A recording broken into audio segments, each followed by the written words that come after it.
Bab 1881, Tujuan Kasus Raja Hantu. Pukul 3 sore, di kantor kelompok investigasi khusus. Zhao Yu sedang duduk di depan mejanya dengan menyilangkan kaki dan memejamkan mata dalam meditasi. Begitu ia menutup mata, ia bisa melihat antarmuka sistemnya dengan lebih jelas. Saat itu, area heksagram yang tidak beku itu bagaikan bintang-bintang di langit, yang menarik perhatian Zhao Yu. Zhao Yu juga tahu bahwa selama dia membuka heksagram, dia akan langsung tahu apakah petunjuk terbarunya benar. Selain itu, ada banyak manfaat membuka heksagram. Heksagram tidak hanya memberinya petunjuk untuk memecahkan kasus, tetapi juga memungkinkannya mendapatkan poin tinggi dan berbagai bonus. Ada 1 atau 2 kali dia tidak dapat menahan diri untuk tidak meletakkan kursor mentalnya pada tombol heksagram terbuka. Namun, pada akhirnya, dia masih menahan diri. Tidak peduli apakah dia keras kepala atau gigih, Zhao Yu bertekad untuk memecahkan kasus ini dengan kemampuannya sendiri. Bos, Cui Lizu adalah orang pertama yang kembali dan melapor. Ia mendorong pintu hingga terbuka dan berkata kepada Zhao Yu dengan ekspresi serius, "Saya baru saja menyelidiki situasi di sekitar kuil Kaisar Guan. Karena kasus Raja Hantu, pekerjaan pembongkaran telah dihentikan. Saya menyamar dan menyelinap ke dalam lingkaran penduduk setempat. Kasus Raja Hantu, benar saja, sudah menyebar di sana." Warga benar-benar ketakutan. Akhir-akhir ini, baik laki-laki maupun perempuan, tua maupun muda, tidak ada yang berani keluar malam. Ada juga beberapa yang malu-malu bersembunyi di rumah kerabat mereka. Saya tidak tahu apakah berita itu akurat, tetapi kabarnya beberapa rumah tangga di dekat kuil Kaisar Guan bahkan rela mengeluarkan uang untuk menyewa rumah di luar. Saya bahkan tidak berani pulang. Zhao Yu bertanya, bagaimana dengan pembongkarannya? Apa yang mereka katakan tentang pembongkarannya? Baiklah, saya secara khusus bertanya kepada beberapa rumah tangga yang dipaku ke dinding, kata Cui Lizu. Seperti yang Anda pikirkan, berapapun uang yang mereka miliki, mereka ingin menghancurkan rumah itu sesegera mungkin, jadi mereka tidak berani dipaku ke dinding lagi. Namun, karena keterbatasan waktu, saya tidak berhasil mendapatkan semua informasi yang saya inginkan. Namun, saya bisa memperkirakan secara kasar bahwa setelah restorasi, pekerjaan pembongkaran pasti akan lebih lancar daripada sebelumnya. Lalu, bagaimana dengan kantor pembongkaran? Bagaimana sikapmu sekarang? Tanya Zhao Yu lagi. Tidak, jawab Cui Lizu tegas. Tidak ada sikap. Di permukaan, sepertinya tidak terlalu berpengaruh. Benarkah? Zhao Yu bertanya, tidak ada yang mengambil kesempatan untuk menurunkan harga. Entahlah, harganya belum ditetapkan, kata Cui Lizu, kalau kau mau menyelidiki lebih lanjut, kau harus memberiku lebih banyak waktu. Lalu, apakah kamu mendapat kabar dari pengembang? Zhao Yu bertanya lagi, siapa yang akan paling diuntungkan dari penarikan investasi Chuanjian? Tidak mungkin, bukankah kita sudah membahas ini? Cui Lizu menggelengkan kepalanya. Meskipun Shen Wenbin sudah meninggal, bukan berarti Chuanjian Investment Group harus berhenti. Pembongkaran ini baru pada tahap survei opini publik, dan lelang belum benar-benar dimulai. Kamu masih harus memeriksa, kata Zhao Yu. Bantu aku memeriksa semua perusahaan yang tertarik dengan tanah itu. Banyak sekali yang terjadi di sini. Cui Lizu mengangguk. Oke, dia berkata. Petik 2. Ketua tim, begitu Cui Lizu selesai berbicara, Zheng Ke mendorong pintu hingga terbuka dan melapor kepada Zhao Yu dengan cara yang misterius. Saya menemukan beberapa informasi baru di kota hantu. Petik 2. Oh, mata Zhao Yu berbinar. Ada apa? Petik 2. Baiklah, intuisimu mungkin benar, kata Zheng Ke.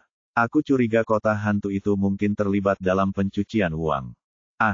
Zhao Yu dan Cui Lizu sama-sama terkejut. Zhao Yu bertanya, apa maksudmu? Pencucian uang. Setelah Anda memberi saya tugas itu, saya mempelajari dan meninjau laporan keuangan mereka dengan saksama, lalu memeriksa catatan bisnis mereka dengan saksama. Pemimpin, saya pernah bekerja di unit investigasi ekonomi sebelumnya. Rekening dan catatan properti kota hantu menunjukkan karakteristik pencucian uang yang jelas. Oh, untuk siapa? Tanya Zhao Yu. Ya, Itulah pertanyaan kuncinya, kata Zengke. Kota hantu awalnya merupakan proyek pariwisata yang dibangun oleh pemerintah, tetapi kemudian, karena manajemen yang buruk, dijual ke perusahaan swasta. Hanya dalam 3 tahun, proyek ini berpindah tangan beberapa kali. Sekarang, perusahaan yang terdaftar bernama Blackie Films. Ketika saya menyelidikinya lebih lanjut, saya menemukan bahwa perusahaan itu sangat dalam dan memiliki struktur yang sangat rumit. Ada banyak rekening di luar negeri dalam rekening-rekening tersebut, yang merupakan ciri khas pencucian uang. Jadi, kalau kita ingin tahu situasi spesifik mereka, itu akan memakan banyak waktu. Aku butuh, kata Zengke. Aku butuh bantuan tim investigasi ekonomi Anda. Itu mudah diucapkan, tapi, Zhao Yu merenung sejenak, lalu bertanya, menurutmu apa dampak kasus Raja Hantu terhadap operasi Kota Hantu? Petik 2. Yah, aku sudah tanya-tanya, kata Zengke. Pelanggan Kota Hantu semuanya berasal dari agen perjalanan. Sekarang setelah kasus Raja Hantu terungkap, bahkan jika Kota Hantu tidak ditutup, agen perjalanan pasti tidak akan berani mendorong lebih banyak wisatawan ke tempat wisata ini. Jadi, performa Ghost City pasti akan menurun. Meskipun mereka tidak bergantung pada tiket untuk mencari nafkah, setelah penurunan performa ini, pasti akan memengaruhi kegiatan pencucian uang mereka. Coba pikirkan, Kota Hantu ini benar-benar sepi, dari mana lagi ada pemasukan dan keuntungan. Kalau mereka berani melanjutkan pencucian uang, pasti mereka akan mendapat perhatian dari departemen terkait. Kalau kau bahkan tidak bisa mencuci uang. Zhao Yu mengangguk. Kalau begitu, Kota Hantu itu benar-benar tidak berguna. Di saat yang sama, itu juga akan memengaruhi operasional kelompok keuangan di balik layar. Mungkinkah tujuan sebenarnya dari pembunuh kasus Raja Hantu adalah untuk menargetkan orang-orang ini? Ketua tim, kata Zengke dengan percaya diri, kalau begitu, bukankah kasus ini akan mudah? Asal kita bisa menemukan siapa yang menggunakan Kota Hantu untuk pencucian uang, lalu menemukan musuhnya, kita pasti bisa menemukan pembunuhnya, kan? Itu hanya tebakan, kata Zhao Yu. Lagi pula, kasus Raja Hantu bukan satu-satunya kasus. Kita masih harus menemukan masalah di kasus-kasus lain. Saat Zhao Yu berbicara, ia melihat Rantau dan Wu Xiumin berjalan masuk ke kantor bersama. Namun, dari ekspresi sedih mereka mungkin tidak menemukan petunjuk yang berguna. Seperti yang diharapkan, Rantau melapor kepada Zhao Yu, "Bos, saya telah menyelidiki situasi di SMA 17 dengan saksama. Perusahaan konstruksi yang bertanggung jawab atas pembangunan SMA 17 tidak ada hubungannya dengan grup Chuanxing. Saya tidak melihat hubungan antara ini dan kasus Raja Hantu." Petik 2. Hal yang sama juga terjadi di tepi kiri Sungai Sena, kata Wu Xiumin. Pengembangnya tidak ada hubungannya dengan Sichuan Construction Investment Corporation, melainkan perusahaan pengembang real estate lokal kecil. Namun, kasus Raja Hantu memang memberikan pukulan berat bagi proyek tersebut, kata Wu Xiumin. Jika rumah itu tidak bisa dijual, maka pengembangnya akan bangkrut. Tidak masalah, kata Zhao Yu kepada mereka berdua. Selanjutnya, aku ingin kalian menyelidiki secara detail situasi spesifik kedua perusahaan tersebut ketika mereka menawar proyek di SMA nomor 17 dan tepi kiri Sungai Sena. Kalian harus melihat lebih dekat siapa yang mereka kalahkan untuk mendapatkan proyek tersebut. Ah, semua orang terkejut. Petik 2. Bos, apa maksudmu? Tanya Cui Lizu dengan heran. Zhao Yu menyipitkan matanya dan berkata, saya menduga bahwa tujuan sebenarnya dari kasus Raja Hantu mungkin adalah balas dendam yang terselubung. Namun, Mirou bukan satu-satunya yang menjadi pusat balas dendam. Kemungkinan besar ini adalah balas dendam ekonomi yang beringas. Bab 1882, Bab 1881 target baru. Saya tidak percaya orang mati bisa menjadi hantu, tapi saya percaya pada reinkarnasi Dao yang seperti hantu. Semua makhluk hidup memiliki sifat seperti hantu, dan selalu ada batasan pasti tentang baik dan jahat. Pukul 7 malam, Zhao Yu membuka kotak makan siang yang dibawa langsung oleh Kapten Zhang Ling sambil menikmati kata-kata terakhir Qi Hao. Jika memang ada pembunuh lain dalam kasus ini, maka kalimat ini kemungkinan besar menyembunyikan makna kata-kata si pembunuh. Semua makhluk hidup memiliki sifat hantu mereka sendiri, dan selalu ada definisi pasti tentang baik dan jahat. Meskipun Zhao Yu tidak sepenuhnya memahami arti kalimat itu, ia bisa merasakan rasa dendam. Si pembunuh mungkin ingin menggunakan kasus Raja Hantu untuk menentukan kebaikan dan kejahatan seseorang. Guan Xian, Nyonya Dou, Nyonya Qing Cheng, Zhen Gu, dan Ling Sa, memikirkan kembali asal-usul kelima hantu ini, hampir semuanya telah dianiaya dan tidak terlahir sebagai hantu jahat. Dari sini, tampaknya si pembunuh kasus Raja Hantu juga menyimpan dendam di hatinya. Namun, dendam yang cukup untuk membunuh 5 orang itu belum tentu berasal dari Mirou, yang melompat dari gedung sambil membawa seorang anak. Jadi, apa tujuan si pembunuh melakukan ini? Siapa orang ini? Setelah melalui begitu banyak pengalaman investigasi, Zhao Yu sangat memahami bahwa apapun jenis kasusnya, bagian tersulitnya seringkali adalah tidak dapat menemukan arah investigasi. Begitu mereka menemukan arah yang benar dan memiliki tujuan tertentu, mereka tidak akan jauh dari menemukan kebenaran. Jadi, Zhao Yu sangat yakin bahwa jika arahan investigasinya benar, maka kasus ini akan segera mencapai kemajuan yang signifikan. Kecuali jika pemikiran ini salah. Grup Chuan Kai, Ran Tao mengambil beberapa makanan dari kotak makan siang dan menunjuk ke layar besar. Kurasa kita harus menyelidiki perusahaan ini. Awalnya bernama Li Kai, tetapi kemudian diubah menjadi Chuan Kai.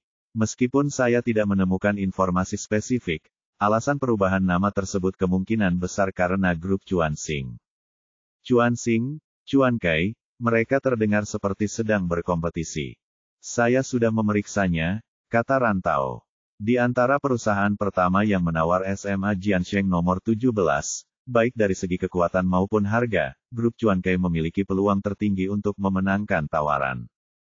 Namun, entah mengapa, akhirnya direbut oleh perusahaan konstruksi kecil yang tidak dikenal. Bos, kata Ran Tao kepada Zhao Yu, kurasa seseorang pasti telah melakukan sesuatu pada lelang tahun itu. Kita harus menyelidikinya. Zhao Yu mengangguk. Tapi, pembangunan sekolah seharusnya bukan masalah besar bagi pengembang besar. Bahkan jika mereka tidak memenangkan tender, itu seharusnya bukan masalah besar. Saudara Tao, Zhao Yu menatap Ran Tao dan berkata, tunjukkan padaku kemampuanmu yang sebenarnya dan gali lebih dalam. Oke, Ran Tao mengangguk cepat. Ketua tim, saya juga menemukan beberapa informasi tentang kelompok Chuan Kai, kata Wu Xiumin. Ketika lelang diadakan di tepi kiri Sungai Sena, kelompok Chuan Kai juga berpartisipasi dalam lelang. Mirip dengan situasi di SMA 17, grup Chuan Kai juga merupakan pengembang real estate paling berpengaruh saat itu, tetapi pada akhirnya, mereka kalah dari perusahaan real estate kecil yang tidak terlalu terkenal. Konon, kata Wu Xiumin, grup Chuan Kai terburu-buru untuk mendapatkan proyek ini, jadi mereka sudah menginvestasikan banyak energi sebelumnya. Namun, karena skandal tersebut, mereka akhirnya didiskualifikasi dari penawaran. Oh, Zhao Yu mengangguk. Jadi, sepertinya ada yang salah dengan kelompok Chuan Kai. Petik 2. Saya mengirim orang untuk menyelidiki apa yang sebenarnya terjadi saat itu, kata Wu Xiumin. Tapi dari semua tanda, sepertinya kegagalan grup Chuan Kai memang direncanakan dengan sengaja. Lalu, Zhao Yu bertanya, bagaimana situasi dengan perusahaan ini? Musim panas lalu, Wu Xiumin sudah siap menghadapi hal ini. Mendengar pertanyaan Zhao Yu, ia langsung menjawab, Ketua perusahaan Chuan Kai, Wang Li Kai, dirawat di sanatorium karena kondisi kesehatannya. Semua urusan perusahaan saat ini ditangani oleh putranya, Wang Zhen. Dalam beberapa tahun terakhir, kata Wu Xiumin tanpa ragu, kinerja grup Chuan Kai terus menurun, dan berada di ambang kebangkrutan. Sekarang, mereka hanya mengandalkan modal lama dan beberapa proyek kecil untuk bertahan hidup. Hei, mendengar ini, Ran Tao tiba-tiba bertepuk tangan dan berkata dengan penuh semangat, kau lihat itu. Kebenaran dari kasus Raja Hantu mungkin ada di sini. Karena persaingan bisnis, grup Chuan Kai ditekan oleh grup Chuan Xing, serta perusahaan-perusahaan konstruksi dan real estate, dan terlilit utang yang sangat besar. Jadi, Mereka ingin menggunakan kasus Raja Hantu untuk membalas dendam. Cui Lizu kemudian berkata, dia mengambil kesempatan untuk menyingkirkan Shen Wenbin, ketua Chuanxing, dan menyingkirkan pesaing yang kuat. Kamu bahkan menemukan kambing hitam. Rencana ini sungguh luar biasa. Jadi, kata Rantau dengan tergesa-gesa, kita harus menyelidiki kelompok Chuan Kai ini, terutama Wang Zhen itu. Wang Zhen, tepat setelah selesai berbicara, Zheng Ke menunjuk komputernya dan berkata, saya khawatir semua orang akan kecewa. Wang Zhen cedera kaki kirinya saat berkelahi 5 tahun lalu, dan sekarang dia harus berjalan dengan kruk. Ah, benarkah? Cui Lizu segera berlari ke komputer Zheng Ke dan melihat bahwa memang begitu. Mungkinkah dia berpura-pura? Rantau mengajukan keberatan. Tidak masalah apakah dia berpura-pura atau tidak, kata Cui Lizu. Dia bisa saja menyewa pembunuh untuk melakukannya. Kemudian, Zhao Yu menatap Wu Xiumin, bertukar pandang, dan berkata, baiklah, Zheng Ke dan Cui Lizu, kalian berdua akan bertanggung jawab atas masalah ini. Selidiki grup Chuan Kai dan Wang Zhen ini. Tentu, tidak masalah. Keduanya langsung setuju. Petik 2. Tapi, Zhao Yu menatap layar lebar dan berkata, jika Chuan Kai dan Chuanxing adalah musuh, maka membunuh Shen Wenbin mungkin bisa menjelaskannya. Menekan sebuah perusahaan real estate kecil dan menyebabkan proyek di tepi kiri Sungai Sena bangkrut juga bisa dijelaskan. Tapi, rasanya tidak masuk akal untuk meliburkan kelas di SMA 17, kan? Lagi pula, sekolahnya sudah dibangun. Kalaupun ada masalah, itu bukan salah pembangunnya. Lalu, apa hubungan kota hantu dan kuil Guandi dengan grup Chuan Kai? Ketua tim, kata Zheng Ke, rekening kota hantu telah diserahkan kepada tim investigasi ekonomi untuk penyelidikan rahasia. Namun, karena mereka lebih profesional di bidang akuntansi, mereka masih membutuhkan waktu. Saya merasa bahwa perusahaan di balik pencucian uang kota hantu itu pasti ada hubungannya dengan grup Chuan Kai, kan? Petik 2. Lalu, bagaimana dengan kuil Kaisar Guan? Rantau menatap Cui Lizu dan bertanya, Cui kecil, bukankah kau yang bertanggung jawab atas kuil Kaisar Guan? Apa kau menemukan sesuatu? Aku tidak. Cui Lizu menggaruk kepalanya. Di antara perusahaan yang berminat menawar, tidak ada grup Chuan Kai. Aku hanya tahu bahwa Chuanxing adalah bosnya. Kurang lebih begitulah, kata Rantau kepada Zhao Yu. Sepertinya ini murni balas dendam ekonomi. Jika kasus Raja Hantu benar-benar terkait dengan grup Chuan Kai, sepertinya mereka tidak ingin memanfaatkan kesempatan ini untuk meraup untung, melainkan hanya ingin balas dendam. Tepat saat Rantau berkata begitu, pintu kantor tiba-tiba terbuka. Kapten Zhang Ling bergegas masuk sambil membawa laptop besar di tangannya. Detektif Zhao, detektif polisi, begitu Zhang Ling masuk, ia berkata dengan penuh semangat kepada kerumunan, Chongyang baru saja menemukan berita baru. Mereka mengonfirmasi berita mengejutkan itu melalui seorang seniman senior yang terlibat dalam kasus Tao Yulan. Lalu, dia mengangkat laptopnya dan meletakkannya di depan Zhao Yu. Oh, berita apa? Semua orang bertanya dengan rasa ingin tahu. Lihat, Zhang Ling menunjuk foto hitam putih yang menguning di layar komputer dan berkata, ini foto grup Tao Yulan. Yang ini, Zhang Ling menunjuk ke arah seseorang di foto dan berkata secara misterius, adalah Tao Yulan sendiri. Bab 1883, murid tertua yang mencurigakan. Ah, petik 2. Ketika mereka mendengar bahwa mereka telah menemukan foto Tao Yulan, mereka semua terkejut dan merinding. Setelah diamati lebih dekat, terlihat bahwa di tengah foto yang menguning itu, ada seorang pemuda berkostum. Dialah Tao Yulan sendiri.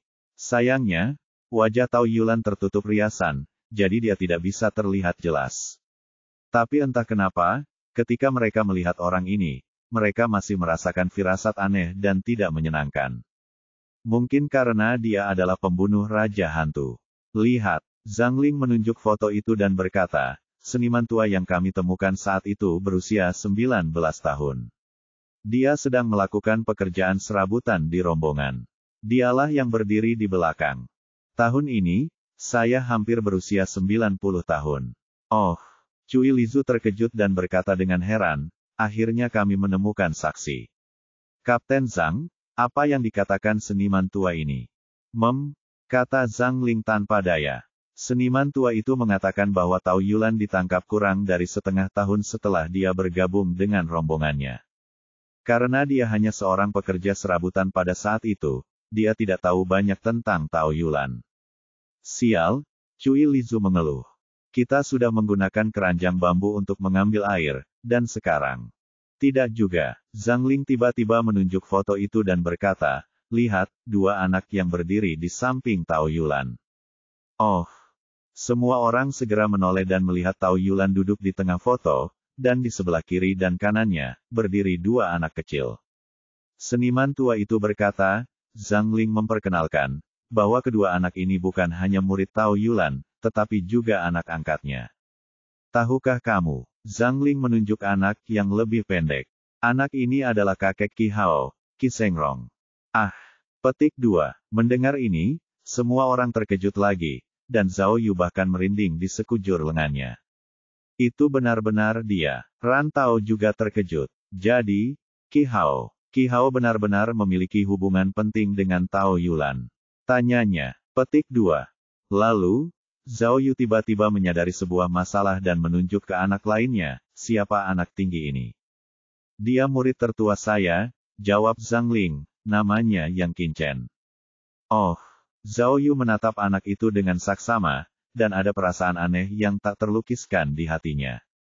Seniman tua itu berkata, lanjut Zhang Ling, bahwa sejak insiden Tao Yulan, murid tertuanya menghilang. Hanya murid termudanya, Qi Sengrong, yang mengambil alih peran Tao Yulan dan terus aktif di panggung opera Sichuan. Lalu, Zhao Yu tampaknya telah menangkap sesuatu dan bertanya, apakah kamu sudah menemukan keberadaan murid pertamamu? Aku mencarinya. Tapi, kata Zhang Ling canggung, dia sudah hilang bertahun-tahun. Aku khawatir dia sudah meninggal, jadi. Yang Qinchen, Cui Lizu bertanya, nama ini, apakah benar?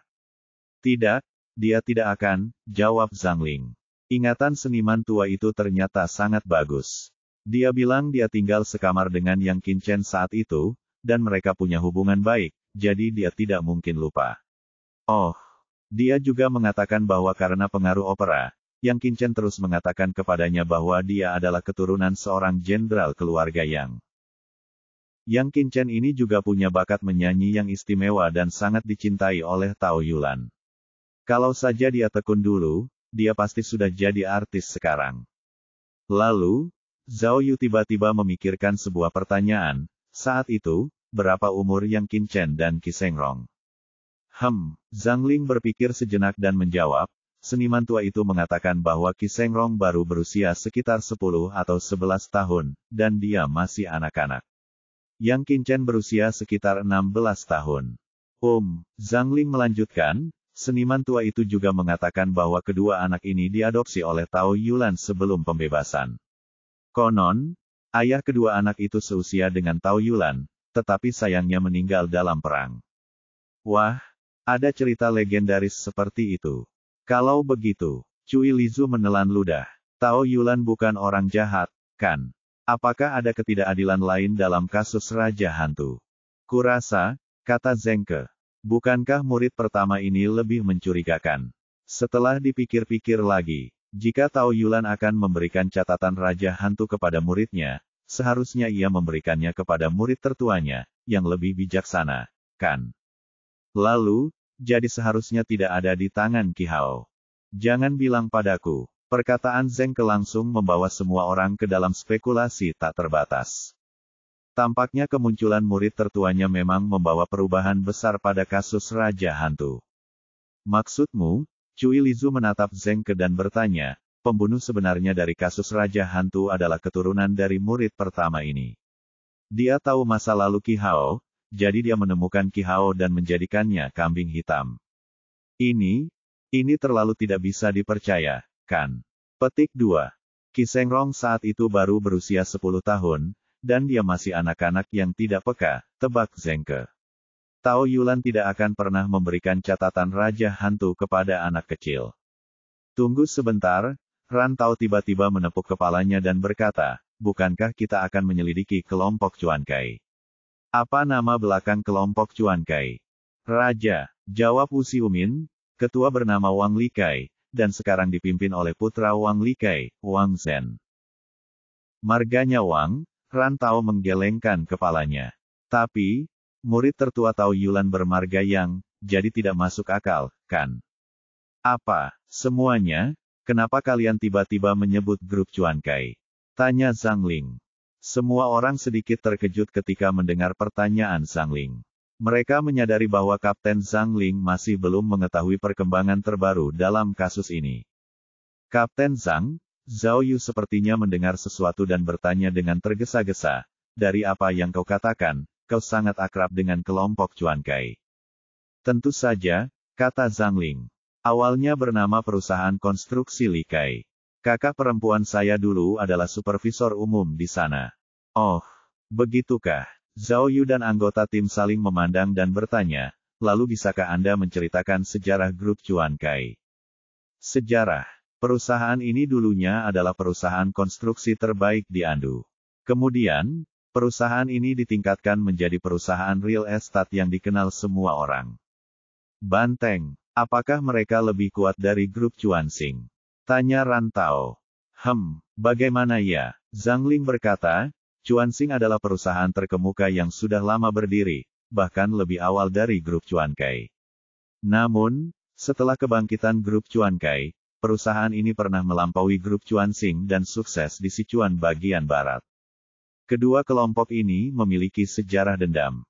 Ketika Cuan Kai pertama kali didirikan, namanya adalah Li Kai, tetapi untuk menyalip Cuan Xing, namanya diubah menjadi Cuan Kai.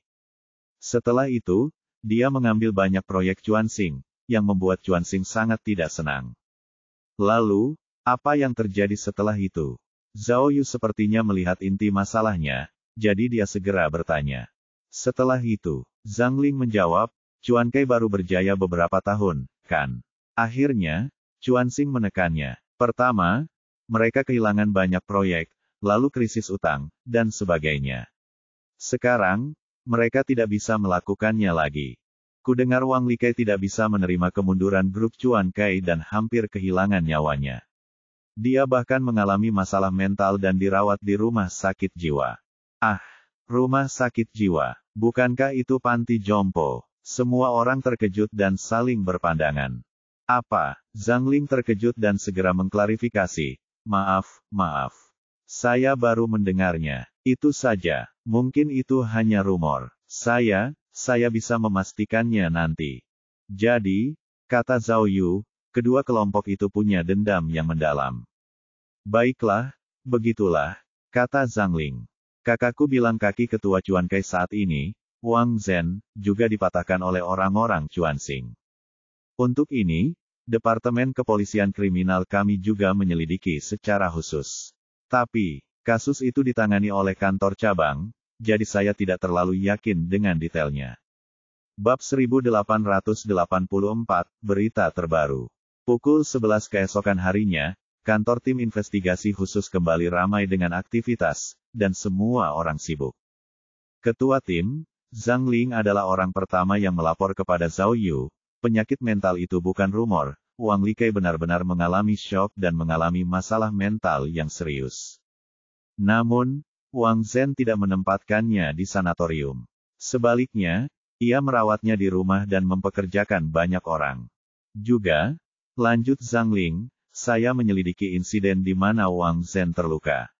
5 tahun yang lalu, Wang Zhen secara tidak sengaja terlibat dalam perkelahian. Dalam kekacauan itu, ia terdorong dari atap, menyebabkan kaki kanannya cacat permanen. Orang yang mendorong Wang Zhen telah ditemukan dan dijatuhi hukuman 7 tahun penjara. Namun, karena hukumannya dikurangi, dia sudah bebas. Saya sudah mengirim polisi kriminal untuk mencari orang ini. Zhang Ling tampak sedikit malu. Namun, meskipun dia disuap, dia tidak akan pernah mengakuinya. Lagi pula, dia sudah dipenjara. Zhao Yu mengangguk tanpa suara. Sebenarnya, berdasarkan emosinya di masa lalu, selama dia bisa menemukan orang ini, Zhao Yu punya 100 cara untuk membuatnya mengaku. Tapi Zhao Yu jelas tidak akan melakukan itu sekarang. Lagi pula, dia merasa itu tidak perlu. Itu karena kebenarannya sudah semakin jelas. Keluarga Wang Likai memang memiliki konflik yang mendalam dengan keluarga Shen dari grup Chuanxing. Saya benar-benar tidak akan tahu jika saya tidak memeriksanya, tetapi begitu saya memeriksanya, saya terkejut. Pada saat ini, Cui Lizu datang membawa sebuah dokumen dan melapor kepada Zhao Yu. Saya kembali dan memeriksa catatan area perumahan tempat kuil Guanyin berada. Area perumahan itu telah dihancurkan berkali-kali, tetapi pada akhirnya, semuanya karena beberapa kecelakaan. Saat itu, pembongkaran tidak seketat sekarang. Umumnya, mereka akan menarik investasi dulu, baru membongkar, kata Cui Lizu dengan mata terbelalak. Tahukah Anda, grup Chuankai telah memenangkan tender 3 kali, tetapi pada akhirnya mereka semua tertipu. Juga, saya memeriksa catatannya, dan akhirnya, semuanya gagal karena tingkat pembongkarannya tidak memenuhi standar. Saya rasa, kata Cui Lizu, seseorang telah melakukan sesuatu yang buruk. Mungkin dia telah menyuap penduduk setempat dan sengaja membuat mereka tetap tinggal di rumah itu tanpa menandatangani. Sebenarnya, menurut standar yang diberikan oleh grup Chuankai, diskonnya sudah cukup bagus.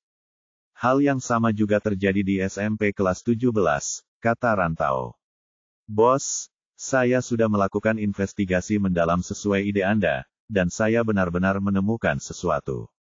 Sepertinya jika grup Chuankai benar-benar ingin balas dendam, target mereka bukanlah perusahaan konstruksi yang membangun SMA 17, melainkan sekolah itu sendiri. Oh, kata-katanya menarik perhatian Zhao Yu. Apa maksudmu? Petik 2. Kuncinya adalah Akademi Lanyang. Rantau cepat-cepat berkata, kelompok Chuankai berpartisipasi dalam tender pembangunan SMA nomor 17 dengan tujuan mendapatkan Akademi Lanyang. Karena Akademi Lanyang merupakan peninggalan sejarah, nilainya sangat tinggi. Jadi, kelompok Chuankai setuju untuk membantu membangun gedung sekolah dan asrama sekolah secara gratis, tetapi dengan syarat Akademi Lanyang akan diakuisisi oleh kelompok Chuankai dan akan berada di bawah nama mereka. Awalnya, pihak sekolah sudah menyetujui permintaan kelompok Chuankai dengan syarat dan ketentuan yang menguntungkan tersebut. Petik 2. Namun, pada akhirnya, entah mengapa, situasi tiba-tiba berubah. Akhirnya, sebuah perusahaan konstruksi kecil yang tidak dikenal memenangkan tender, dan Akademi Lanyang akhirnya dipertahankan di sekolah tersebut. Bos, kata Rantau dengan bangga, meskipun tidak ada bukti, apa yang sebenarnya terjadi. Namun, setelah penyelidikan mendalam saya menemukan sumber informasi yang dapat diandalkan. Dalang di balik ini pastilah kelompok Chuanxing, yang dipimpin oleh Shen Hao. Shen Hao sudah lama mengetahui rencana Wang Likai, jadi dia diam-diam mendanai perusahaan konstruksi kecil itu dan menawarkan persyaratan yang tidak bisa ditolak SMA 17. Itulah sebabnya rencana grup Chuankai hancur. Fakta telah membuktikan bahwa jika grup Chuankai berhasil mengakuisisi Akademi Lanyang, mereka akan mendapat untung besar. Akademi itu bernilai 100 juta yuan. Wah, Cui Lizu bertepuk tangan dan berkata, kalau begitu, apakah kita benar-benar telah menemukan orang di balik kasus Raja Hantu? Pembunuh sebenarnya kemungkinan besar adalah Wang Zhen ini. Cui Lizu merentangkan tangannya, memberi isyarat sambil berspekulasi, bisnis keluargaku ditekan, ayahku dipaksa menjadi gila, dan kakiku patah. Bukankah ini versi modern dari balas dendam sang pangeran? Wang Zhen melakukan kasus Raja Hantu untuk membalas dendam pada lawan-lawannya yang telah menindasnya saat itu. Menggunakan kelabang hantu untuk membalas dendam. Petik 2. Ini benar-benar sensasional. Rantau menelan ludah dan berkata, dia menggunakan kasus Raja Hantu untuk membalas dendam. Dia membunuh Shen Wenbin, pewaris kelompok Chuanxing, lalu membalas dendam pada keluarga-keluarga keras kepala di kuil Kaisar Guan, para pemimpin sekolah menengah atas nomor 17, dan pengembang di tepi kiri sungai Sena yang telah mengucilkannya. Kita bahkan tidak tahu apa yang terjadi antara kota hantu dan makam pohon willow. Jika mereka ada hubungannya, kita bisa membunuh banyak burung dengan satu batu. Ketua tim, tanya Zeng kecemas, bisakah kita membawa Wang Zhen kembali untuk diinterogasi sekarang? Jika target sebenarnya dari kasus Raja Hantu adalah grup Chuankai, maka meskipun Wang Zhen bukan pembunuh sebenarnya, dia pasti ada hubungannya dengan itu. Tidak, Zhao Yu mengerutkan kening, menggelengkan kepalanya, dan berkata, sekarang bukan waktunya. Semua kesimpulan kita subjektif, dan tidak ada bukti nyata. Lagi pula, meskipun Wang Zhen adalah pembunuh yang sebenarnya, kita tidak bisa memaksanya mengaku. Selain itu, kita masih memiliki beberapa masalah yang belum terselesaikan. Jika ini terkait balas dendam komersial, maka masalah Mirou tampaknya tidak dapat dijelaskan. Apa peran Mirou? Jika melompat dari gedung juga merupakan salah satu rencana mereka, bukankah rencana balas dendam ini terlalu sulit dipercaya? Jika Wang Zhen benar-benar punya otak seperti itu, dia pasti sudah terkenal di dunia bisnis. Kenapa dia mau mengambil risiko membunuh seseorang? Cui Lizu menggaruk kepalanya. Sepertinya itu benar, kan? Juga, untuk menggunakan kasus Raja Hantu untuk melakukan kejahatan, si pembunuh setidaknya harus mengetahui seluk-beluk kasus Raja Hantu, yang berarti dia pasti ada hubungannya dengan Tao Yulan. Tapi Wang Likai dan Wang Zhen sama-sama bermarga Wang. Zhao Yu melanjutkan, dia tidak memiliki nama keluarga yang sama dengan Tao Yulan, Qi Shengrong, atau Yang Qinchen. Petik 2. Ayo, jangan terlalu khawatir, bos. Desak Cui Lizu, siapa peduli nama belakangnya. Jangan lupa, Yang Qinchen memang laki-laki, tapi bukan berarti dia punya anak laki-laki. Bagaimana kalau dia melahirkan anak perempuan, dan nama belakang menantunya adalah Huan Wang? Hei, mata Cui Lizu berbinar. Mungkinkah Wang Likai adalah menantu Yang Qinchen? Tidak, tidak. Zhang Ling buru-buru berkata, kami sudah menyelidiki silsilah keluarga Wang Likai, dan tidak ada hubungan apapun antara dia dan Yang Qinchen atau Tao Yulan. Kami juga sudah melakukan riset tentang hubungan interpersonal keluarga Wang. Mereka tidak ada hubungannya dengan Qi Hao atau Qi Shengrong, tapi... Zhang Ling berhenti sejenak. Tapi apa? Desak Cui Lizu. Nama belakang mantan istri Wang Zhen adalah Yang, kata Zhang Ling. Tapi mereka sudah bercerai. Konon, mantan istrinya berpihak pada orang kaya. Ketika melihat grup Cuan Kai terancam bangkrut, ia pergi ke luar negeri untuk mencari orang kaya. Jadi, Zhang Ling mengangkat bahu. Wanita ini seharusnya tidak ada hubungannya dengan kasus Raja Hantu, kan? Tidak. Zhao Yu menggelengkan kepalanya dan berkata, sebaiknya kau selidiki dia. Meskipun dia tidak ada hubungannya dengan kasus Raja Hantu, bagaimana kalau dia keturunan Yang Qinchen? Wang Zhen mungkin mendapatkan catatan Raja Hantu darinya, kan? Oh, Zhang Ling mengangguk. Kalau begitu aku akan bergegas dan memeriksa. Tepat saat Zhang Ling mengangguk, ponselnya berdering. Seseorang mengiriminya pesan baru. Setelah membaca pesan itu, ekspresi Zhang Ling berubah dan dia segera melapor kepada Zhao Yu. Anak buahku baru saja menerima kabar bahwa ayah Shen Wenbin, Shen Hao, telah meninggal. Bab 1885, tetangga lagi. Pukul 7 malam, di sebuah restoran barat kelas atas di distrik Yuyang, kota Andu. Zhao Yu dan Zhang Ling sedang duduk di meja dekat jendela. Meskipun ada hidangan mewah di atas meja, mereka berdua tidak berminat untuk menikmatinya. Mata mereka semua tertuju pada meja lain yang tak jauh dari sana. Lihat, kata Zhang Ling, yang berjas biru itu Wang Zhen. Aku sudah mengirim seseorang untuk memeriksa rekam medisnya, dan kakinya benar-benar cacat. Mustahil dia terlibat dalam kasus Raja Hantu sendirian. Zhao Yu mengamati lebih dekat ketua grup Cuan Kai saat ini. Meskipun Wang Zhen adalah pria parubaya berusia 40-an dan memiliki cacat kaki, ia tetap tampan dan berpenampilan menarik. Selain itu, setiap gerakannya memancarkan temperamen aristokrat yang elegan.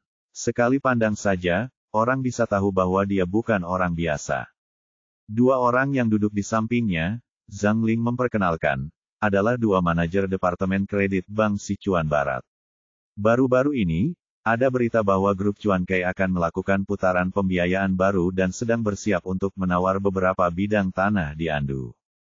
Oh, Zhao Yu mengangguk pelan, lalu berbisik, selama bertahun-tahun, keluarga Shen dari Cuan Xing telah menekan kelompok Cuan Kai, membuat keluarga Wang sulit bernapas.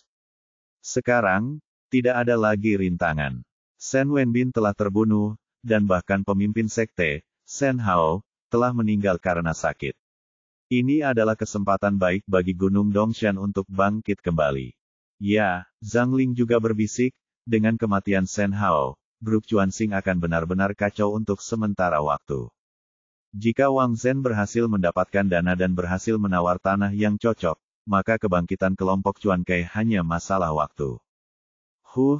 Itu pintar, kata Zhao Yu. Jika kasus Raja Hantu benar-benar terkait dengan Wang Zhen, maka langkah ini benar-benar bagus. Petik 2. Sebenarnya, kasus Raja Hantu masih bisa memberi mereka keuntungan besar, tapi tidak sejelas kelihatannya. Aku juga berpikir begitu, Wang Zhen ini terlalu mencurigakan, kata Zhang Ling. Dia pikir karena dia lumpuh dan keluarganya tidak ada hubungannya dengan Tao Yulan, kita tidak akan mencurigainya. Mari kita lihat, kasus Raja Hantu kemungkinan besar dilakukan oleh seseorang yang dia sewa. Kau benar, tindakan ini memang kejam. Zhang Ling melanjutkan, jika dia hanya menyewa seseorang untuk membunuh Shen Wenbin, atau melakukan tindakan kriminal lainnya terhadap kelompok Chuanxing, maka polisi akan segera mencurigainya. Tapi, ketika kasus Raja Hantu terungkap, itu langsung mengubah pola pikir kami. Jika bukan karena Anda, kami tidak akan pernah menyangka ini akan menjadi balas dendam komersial. Dan, Zhang Ling menggertakkan giginya dan berkata, mereka bahkan menemukan kambing hitam, Qi Hao, pada akhirnya. Kita hampir tertipu. Jika kasusnya ditutup sembarangan, Detektif Zhao, tanya Zhang Ling, apakah ini dianggap kejahatan sempurna? Aku tidak tahu apakah ini sempurna atau tidak. Hanya saja Qi Hao dan Shen Hao selalu linglung. Zhao Yu menyesap anggur merah dan berkata, ketika aku mendengar berita kematian Shen Hao hari ini, aku masih bingung. Bukankah Qi Hao sudah meninggal? Mengapa dia meninggal lagi? Kemudian, ketika aku mendengar bahwa dia adalah ayah Shen Wenbin, aku akhirnya mengerti. Hehe, Zhang Ling tersenyum. Itu cuma nama. Padahal, Shen Hao memang selalu sakit-sakitan. Kalau tidak, dia tidak akan menyerahkan perusahaan kepada Shen Wenbin secepat ini. Setelah kasus Raja Hantu, keluarganya merahasiakan kematian Shen Wenbin. Namun, perusahaan sebesar itu tentu membutuhkan seseorang untuk turun tangan dan mengambil alih situasi. Jadi, pada akhirnya, berita itu tetap diketahui oleh Tuan Tua Shen Hao. Pada akhirnya, ketika Penatua Shen mengetahui kematian tragis putranya, ia sangat marah hingga pingsan di tempat. Siapa sangka, Zhang Ling menggelengkan kepalanya tanpa daya. Saat ia dibawa ke rumah sakit, semuanya sudah terlambat. Ini hebat. Zhang Ling diam-diam menunjuk Wang Zhen di kejauhan. Dengan kematian ayah dan anak Shen, keluarga Wang secara alami akan mampu mengangkat kepala mereka tinggi-tinggi dan menjadi penerima manfaat terbesar. Lihatlah, Shen Hao baru saja meninggal hari ini, dan Wang Zhen tidak bisa menahan diri untuk mencari manajer bank untuk membicarakan bisnis. Bahkan hantu pun tidak akan percaya kalau tidak ada yang salah dengan ini. Tetapi, Zhao Yu memotong sepotong daging tomahawk, tapi dia menghela napas. Ya, Zhang Ling tidak bodoh dan langsung mengerti maksud Zhao Yu. Dia berkata tanpa daya, tapi, kita tidak bisa berbuat apa-apa padanya sekarang, kan? Zhao Yu mengangguk lagi. Jelas, Zhang Ling sudah tepat sasaran. Sekalipun mereka tahu bahwa Wang Zhen mungkin dalang di balik kasus Raja Hantu, mereka tidak punya bukti untuk melaporkan Wang Zhen ke polisi. Dia bahkan tidak punya hak untuk membawa Wang Zhen kembali ke kantor polisi untuk diinterogasi, apalagi membuatnya mengaku bersalah. Sayangnya, Zhang Ling menghela napas, ada begitu banyak TKP dalam kasus Raja Hantu, tetapi tidak ada satupun yang meninggalkan bukti yang dapat digunakan untuk perbandingan yang efektif. Sekarang, Zhang Ling memandang Wang Zhen dari kejauhan dan berkata, kita hanya bisa mengawasi Wang Zhen. Jika kita bisa menemukan pembunuh bayarannya, kita mungkin punya kesempatan. Zhao Yu mendengus dingin dan berkata, kebenaran tidak bisa dipalsukan, dan kepalsuan tidak bisa nyata. Jika kasus ini benar-benar dalang Wang Zhen, maka dia tidak bisa melarikan diri.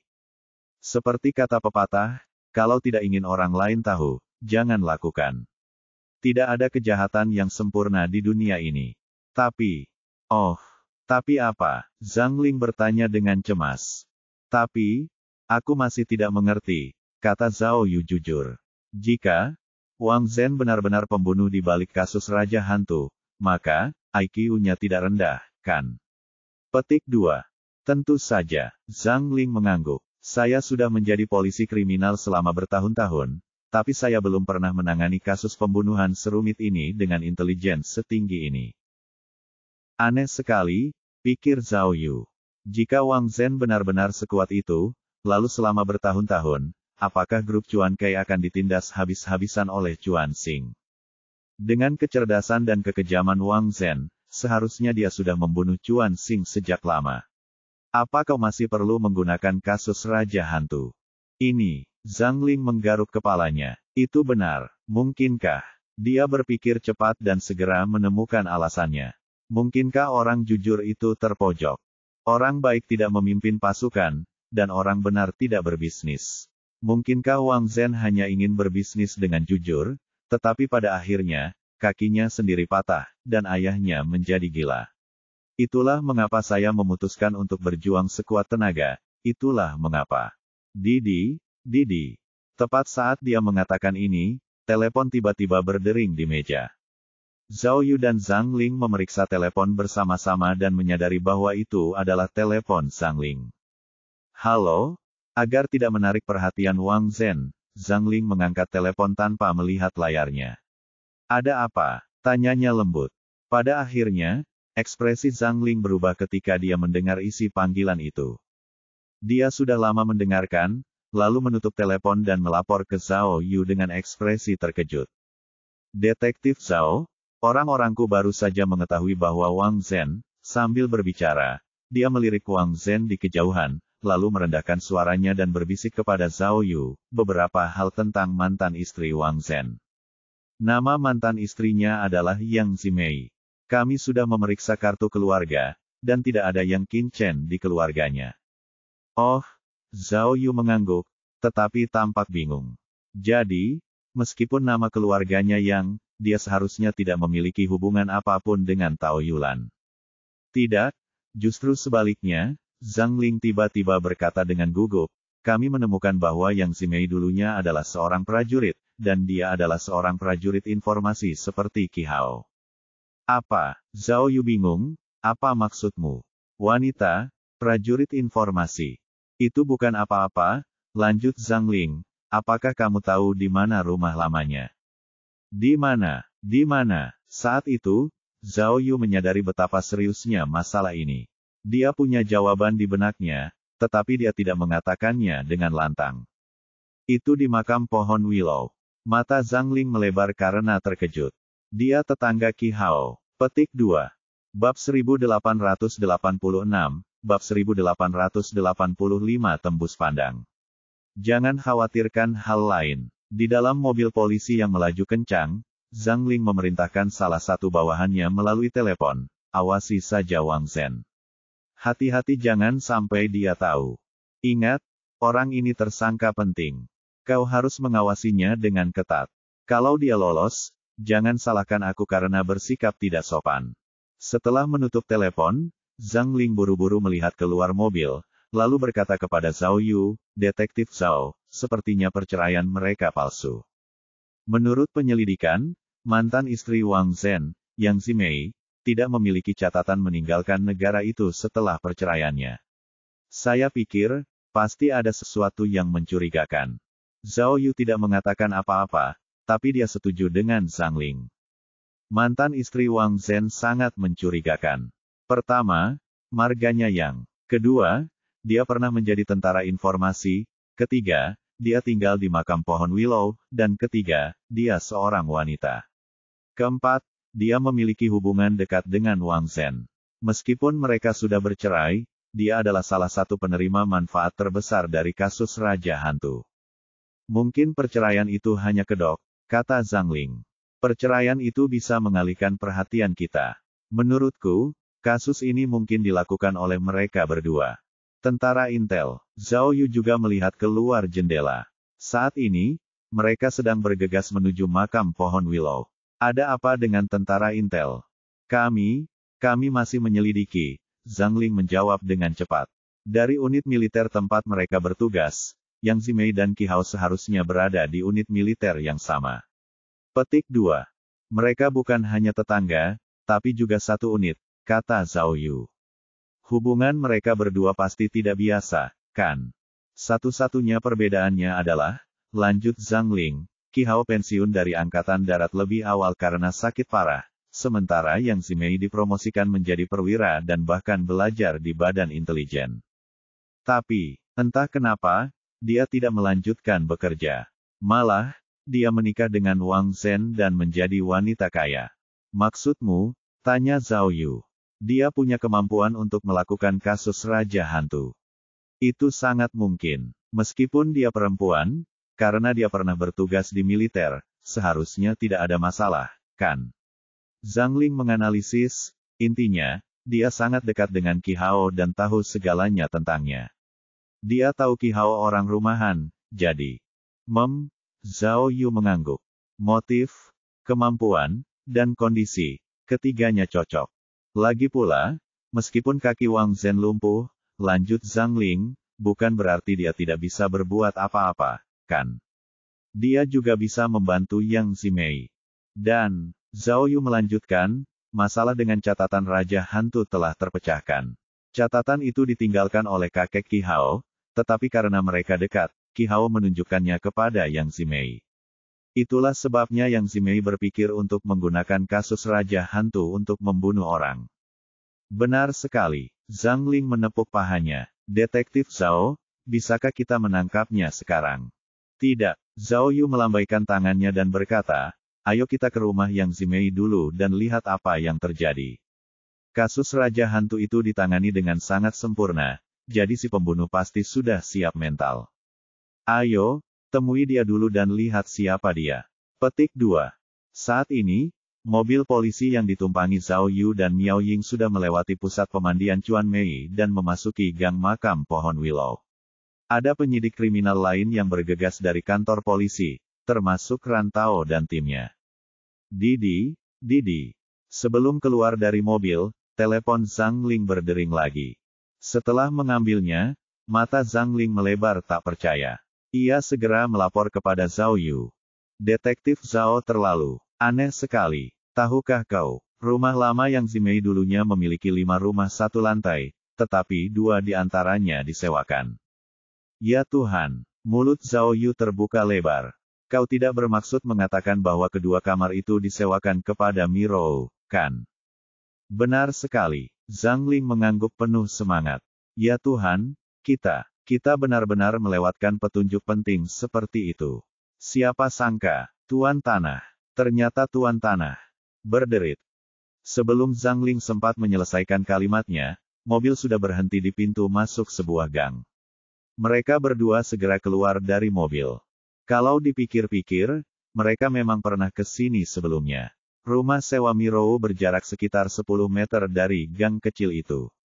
Kapten, ke sini, namun, seorang polisi yang sudah lama menunggu di sana membawa mereka berdua ke gang lain. Ketika Zhao Yu dan Miao Ying mengikuti petugas polisi ke sebuah pintu, petugas polisi dengan cepat bertanya, pemimpin, haruskah kami mengetuk?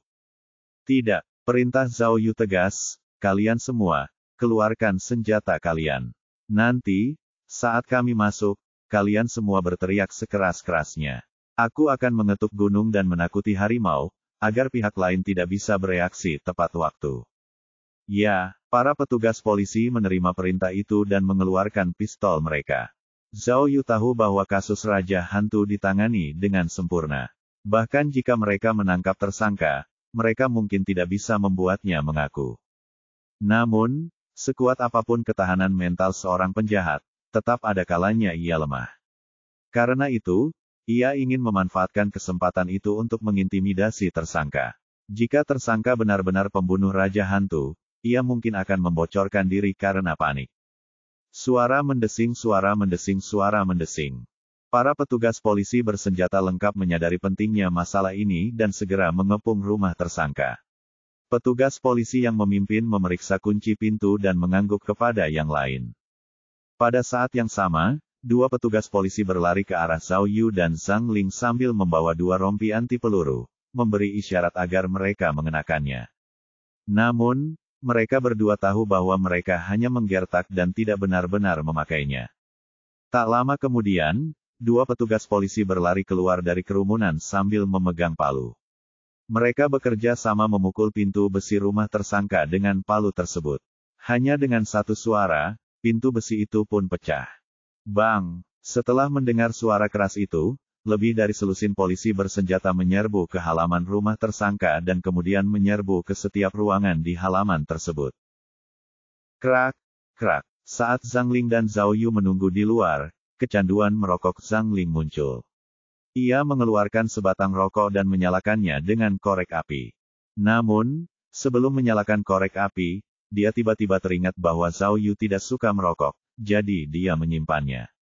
Namun, Zhao Yu tidak peduli dengan tindakannya. Ketika petugas polisi bergegas masuk, dia segera mengikuti mereka.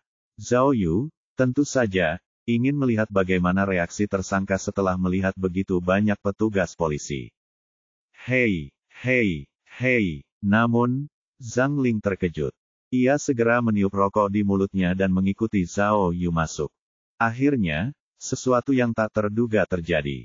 Ketika mereka berdua bergegas masuk, mereka mendapati semua rumah kosong.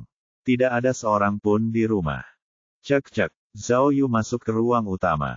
Sambil mengecap-ngecapkan bibirnya, ia melihat fenomena aneh lainnya. Di tiga ruang utama, selain dua tempat tidur kecil dan beberapa lemari tua, hampir tidak ada perabotan lain.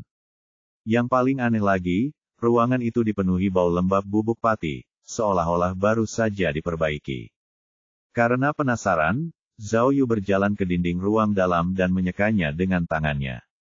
Ia terkejut mendapati dinding itu baru saja dicat, dan bahkan belum kering.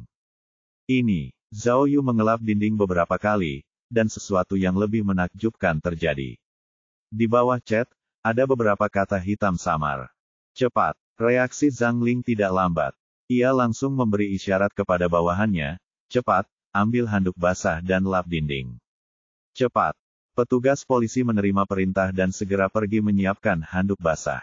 Namun, Zhao Yu sudah mengklik bilah perangkat di otaknya dan menggunakan perangkat penglihatan sinar X yang tak terlihat. Alat fluoroskopi tak kasat mata ini tidak hanya bisa melihat menembus dinding, tetapi jika diatur, alat ini juga bisa melihat benda-benda tersembunyi di bawah cat. Akhirnya, saat Zhao Yu menyetel alat fluoroskopi tak kasat mata itu, pemandangan di dinding tiba-tiba membuat kulit kepalanya mati rasa dan ia merasakan hawa dingin menjalar di tulang punggungnya. Di dinding, selain sejumlah besar simbol hantu aneh, terdapat juga 5 potret hantu ganas yang tampak nyata.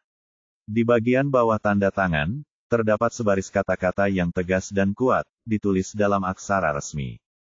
Saya tidak percaya orang mati bisa menjadi hantu, tapi saya percaya pada reinkarnasi Dao yang seperti hantu. Semua makhluk hidup memiliki sifat seperti hantu, dan selalu ada kebaikan dan kejahatan yang tetap. Bab 1887, Bab 1886 Serangan Beruntung. Beberapa menit kemudian, polisi menyekat cat lateks di dinding dengan kain basah dan melihat pemandangan aneh di dinding. Ia melihat simbol-simbol dan gambar-gambar hantu semuanya digambar dengan bahan bakar yang mirip arang hitam, seolah-olah tertanam kuat di dinding. Gambar-gambar itu tidak bisa ditutupi oleh lapisan cat lateks. Khususnya, kelima potret hantu yang tampak nyata itu sangat realistis dan bahkan menakutkan. Semua petugas polisi yang hadir tercengang dan tangan serta kaki mereka menjadi dingin. Namun, Zhang Ling, yang akrab dengan catatan Raja Hantu, dapat mengatakan bahwa 5 potret itu adalah 5 hantu pertama yang tercatat dalam catatan Raja Hantu.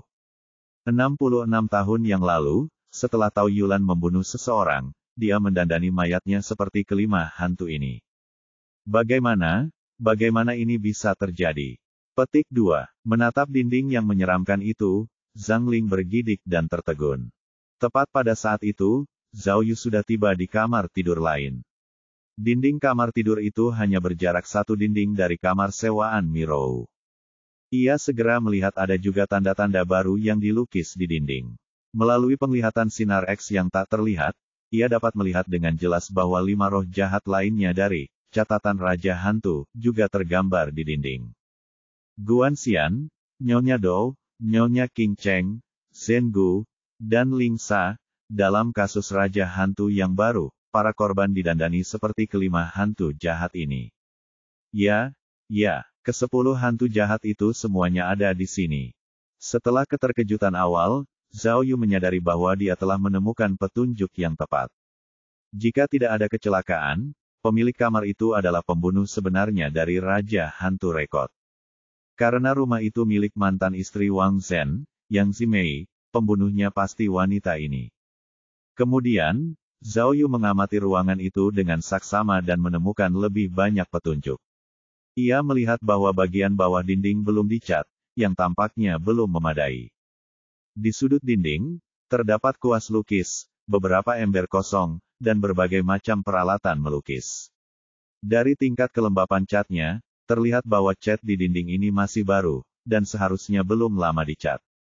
Mungkinkah, Kapten Zhang, memikirkan hal ini, Zhao Yu segera berlari ke Zhang Ling dan memerintahkan, cepat perintahkan anak buahmu untuk mencari di sekitar sini dan temukan target yang mencurigakan. Tersangka mungkin belum pergi jauh. Juga, lacak nomor telepon Yang Zimei dan lihat di mana dia sekarang. Petik 2. Ya, Zhang Ling cepat-cepat memerintah. Saat itu, seorang petugas polisi menghampiri Zhang Ling dengan gugup. Ia ingin mengatakan sesuatu, tetapi Zhang Ling sedang sibuk memberi perintah dan mengabaikannya. Ada apa? Zhao Yu menyadari ada yang tidak beres dengan petugas polisi itu, jadi dia bertanya. Oh, ketua, polisi itu segera menjawab, begini, saya pernah ke sini sebelumnya. Waktu Anda mengirim saya untuk menyelidiki situasi sewa rumah Mirou, saya pernah melihat pemilik rumah ini. Apa? Zhao Yu terkejut. Ia segera meraih lengan polisi dan bertanya, apakah Anda melihat pemilik rumah ini? Ya, polisi itu ketakutan dan bingung. Saya bertanya kepada pemilik rumah Mirou, tapi, pemilik rumah itu, apakah seorang pria? Katanya. Petik 2. Ah, laki-laki. Zhao Yu menatap Zhang Ling dan terkejut lagi. Saya tidak membawa buku catatan saya, tapi polisi itu membenarkan, pemilik rumah Mirou memang laki-laki. Saya hanya bertanya tentang rumah sewa di depan pintu, tapi apa? Seperti apa rupa pria itu? Zhang Ling bertanya dengan cemas. Penatua, polisi itu dengan cepat menjawab, dia seorang pria berusia 50-an, dan dia terlihat cukup kuat. Dia baik. Oh, Zhang Ling menepuk dahinya. Aku hampir lupa kalau Yang Zimei punya lebih dari satu orang di daftar keluarga. Dia punya ayah dan kakek. Apakah pria berusia 50-an ini ayahnya? Selidiki. Zhao Yu segera mengulurkan tangannya dan memerintahkan, cepat selidiki, lebih cepat lebih baik. Siapapun yang tinggal di rumah ini adalah tersangka. Ya, Zhang Ling mengeluarkan teleponnya dan hendak menelepon ketika teleponnya berdering pertama kali. Agar Zhao Yu mendapatkan berita secepatnya, dia sengaja menyalakan speaker. Kapten, seorang petugas polisi di telepon berkata dengan cemas, kami menemukan tersangka di gang. Dia seorang wanita, dan ada seember cat latex di mobil listriknya. Kami menghampirinya untuk menanyakan, tapi dia membuang sepeda listriknya dan melarikan diri. Kakek GE, Zhang Ling sangat terkejut hingga nadanya pun berubah. Tangkap dia, jangan biarkan dia kabur, cepat. Melihat Zhang Ling panik, Zhao Yu meraih telepon dan bertanya dengan keras. Katakan padaku, ke arah mana tersangka pergi? Kalian di mana? Kita sudah sampai di pintu masuk gang. Wanita itu melompati tembok dan kabur. Kita sudah mengirim orang untuk mengejarnya. Memanjat tembok, Zhao Yu dan Zhang Ling saling memandang, tiba-tiba merasa cemas. Cepat, teriak Zhang Ling lagi. Kunci seluruh makam pohon willow. Kita harus menangkapnya, berapapun biayanya. Didi. Sebelum menutup telepon, ponsel Zhao Yu tiba-tiba berdering lagi. Ia membukanya dan melihat Ran Tao yang menelepon. Ya Tuhan, apa yang terjadi lagi? Zhao Yu, yang sudah kelelahan, segera mengangkat telepon. Tanpa diduga, kabar baik rantau yang menggembirakan dan membahagiakan datang melalui telepon. Bos, aku baru saja menangkap seorang wanita licik yang berlari sangat cepat di kamar mandi. 5 menit kemudian, Zhao Yu dan Zhang Ling melihat wanita yang ditangkap rantau di depan mobil polisi. Karena mereka pernah melihat foto itu sebelumnya, mereka sangat yakin bahwa wanita ini adalah mantan istri Wang Zhen, Yang Zimei. Zhao Yu tidak pernah menyangka bahwa ia akan bertemu dengan tersangka terbesar dalam kasus Raja Hantu dengan cara seperti ini. Yang Zimei mengenakan kaos hitam, celana jeans, dan sepatu kets. Penampilannya sama seperti wanita lainnya. Namun, ada beberapa noda cat di tubuhnya. Jelas sekali dialah yang mengecat dinding itu. Karena ada satu barel cat latex baru di mobil listriknya, Zhao Yu berspekulasi bahwa dia akan terus mengecat dinding malam ini. Kalian pikir ini namanya Zhengs? Ya. Saat itu, Rantao, yang berdiri di seberang, berkata kepada petugas polisi dengan semangat, saya sedang menggeledah pusat pemandian di sisi saya, dan saya tidak menyangka seseorang tiba-tiba memanjat tembok dan menabrak saya. Bagaimana mungkin saya tidak menangkapnya? Jangan bilang, wanita itu cukup lincah. Aku hampir membiarkannya kabur lagi. Tapi, kungfu kita tidak sia-sia. Berurusan dengan wanita itu mudah, hehehe. Zhao Yu merasa suara Rantau terlalu keras, jadi dia langsung melambaikan tangan padanya, memberi isyarat agar dia tidak bicara omong kosong. Lalu, dia menghampiri Yang Zimei dan berkata kepada wanita kaya itu, Yang Zimei, aku sudah membongkar rencanamu. Apa ada yang ingin kau katakan lagi, pembunuh Raja Hantu? Mendengar pertanyaan Zhao Yu, Yang Zimei mengangkat kepalanya dan menatap Zhao Yu. Pada akhirnya, hanya dengan sekali pandang, Zhao Yu tahu bahwa akan sangat sulit baginya untuk menemukan jawabannya hari ini. Itu karena mata Yang Zimei jahat, dan sudut mulutnya sedikit terangkat, memperlihatkan senyum puas dan bahkan aneh. Bab 1888, Anda ditangkap. Mobil polisi yang ditumpangi Zhao Yu melaju kencang menuju rumah sakit di distrik Xiushui, kota Andu.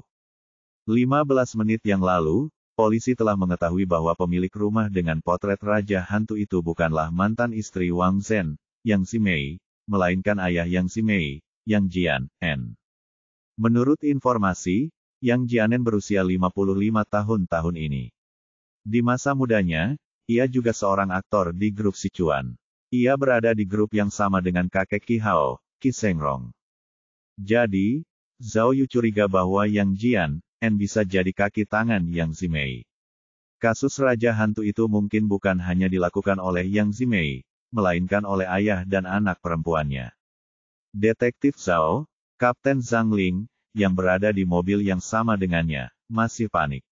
Ia bertanya lagi kepada Zhao Yu, apakah kita akan pergi begitu saja? Kenapa dia harus menangkap ayah Yang Zimei sendiri? Aku akan mengirim beberapa orang, oke. Yang Zimei, bukankah kita harus menginterogasinya dengan benar? Tidak ada gunanya, kata Zhao Yu, aku hanya mencoba menanyakannya. Yang Zimei jelas sudah siap, jadi dia tidak akan mengatakan apa-apa. Tapi, Zhang Ling mengajukan keberatan. Kalau dia sudah siap, kenapa dia harus lari? Inilah inti masalahnya. Kata Zhao Yu, aku menduga alasan dia lari bukan karena dia bersalah, tapi karena dia ingin memberitahu dia. Beritahu dia, Zhang Ling terkejut. Laporkan pada ayahnya dan suruh dia bersiap. Jawab Zhao Yu. Oh, Zhang Ling akhirnya mengerti. Maksudmu, ayah dan anak perempuannya bersekongkol. Dan, ditambah lagi, Zhao Yu melanjutkan, ayah Yang Zimei mungkin tidak seteguh Yang Zimei. Jadi kita harus mengejutkannya dan mencari terobosan darinya. Petik 2. Oh, Zhang Ling akhirnya mengerti. Zhao Yu benar. Sebenarnya, meskipun mereka telah menemukan potret Raja Hantu di rumah tua itu, potret-potret itu sama sekali tidak membuktikan apapun. Jika Yang Zimei menolak mengakui kejahatannya, polisi tidak akan bisa berbuat apa-apa terhadapnya. Melalui interaksinya dengan Yang Zimei, Zhao Yu dapat dengan jelas melihat bahwa Yang Zimei telah menerima pelatihan profesional. Tatapannya tegas, dan meskipun ia seorang wanita, ia jelas bertekad dan tidak akan mudah mengakui kejahatannya. Lagi pula, Zhao Yu berspekulasi bahwa, jika kasus Raja Hantu benar-benar dilakukan oleh ayah dan anak perempuannya, maka ayah seharusnya hanya kaki tangan, bukan dalang. Jadi, Zhao Yu sekarang menaruh semua harapannya pada Yang Jian, berharap dia bisa mengintimidasi orang ini dengan pukulan berat nanti. Asalkan dia membuka mulut, interogasinya akan mudah. Saat itu, Yang Zimei tak punya pilihan selain bicara. Melalui lokasi ponsel Yang Jianen, polisi menemukan bahwa ia kini berada di rumah sakit di distrik Xiushui. Maka, Zhao Yu dan Zhang Ling bergegas ke rumah sakit untuk menangkapnya. Tentu saja, Zhao Yu dan Zhang Ling sama-sama tahu bahwa selain Yang Zimei dan Yang Jian, ada orang lain yang tidak bisa diabaikan. Dia adalah ketua kelompok Chuan Kei, Wang Zhen. Karena Wang Zhen adalah penerima manfaat terbesar dari kasus Raja Hantu, kemungkinan besar dia juga terlibat. Perceraiannya yang menggemparkan dengan Yang Zimei mungkin hanya sandiwara bagi orang luar. Tujuannya adalah untuk menipu orang. Oleh karena itu, sebelum mereka pergi, Zhang Ling telah memerintahkan petugas polisi yang mengawasi Wang Zhen untuk mengambil tindakan dan membawanya kembali ke kantor polisi untuk diinterogasi. Didi. Mendengar teleponnya berdering, Zhang Ling mengira dia telah menangkap Wang Zhen. Tetapi ketika dia membukanya, dia melihat pesan lain. Oh, aku tidak menyangka, Zhang Ling segera melapor kepada Zhao Yu, Detektif Zhao. Menurut tetangga Yang Jian, alasan dia dirawat di rumah sakit adalah karena harus merawat pasien. Petik 2. Pasien. Siapa dia? Ibu Yang Zimei, tanya Zhao Yu. Tidak, Ibu Yang Zimei telah meninggal dunia, jawab Zhang Ling. Dia kakek Yang Zimei. Namanya Yang Lujin. Kakek. Zhao Yu berpikir sejenak, lalu menghela napas. Dia pasti sudah cukup tua, kan? Meskipun namanya berbeda, Zhang Ling menghela nafas, tapi aku terus memikirkan murid tertua Tao Yulan, yang sesuatu Chen. Petik 2. Yang Qin Chen. Saat Zhao Yu menyebut nama itu, ia memiliki pemikiran yang sama dengan Zhang Ling. Mungkinkah kakek Yang Zimei adalah Yang Qin Chen? Yang Qin Chen, Qi Sengrong. Lalu Yang Zimei dan Qi Hao, lalu mereka semua tinggal di makam pohon willow. Mungkinkah ini hanya kebetulan? Kami belum tahu usianya, tapi... Zhang Ling melanjutkan, para tetangga mengatakan bahwa pria tua itu menderita penyakit kardiovaskular. Sekitar 20 hari yang lalu, ia dibawa ke rumah sakit untuk dirawat. 20 hari. Zhao Yu memikirkannya sejenak. Ia merasa waktunya sangat menarik, karena kejadiannya tepat sebelum kasus Raja Hantu. Mungkinkah Yang Zimei dan putrinya khawatir lelaki tua itu akan menghalangi, jadi mereka mengirimnya ke rumah sakit. Memikirkan hal ini, mata Zhao Yu berbinar dan ia segera memberitahu Zhang Ling, cepat, hubungi rumah sakit.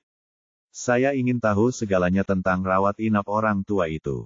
Saya ingin bertanya apakah mereka sudah menyediakan perawat selama ia dirawat di rumah sakit. Oh, Zhang Ling jelas tidak bisa mengikuti pikiran Zhao Yu. Dia merenung sejenak, lalu dengan cepat menelepon.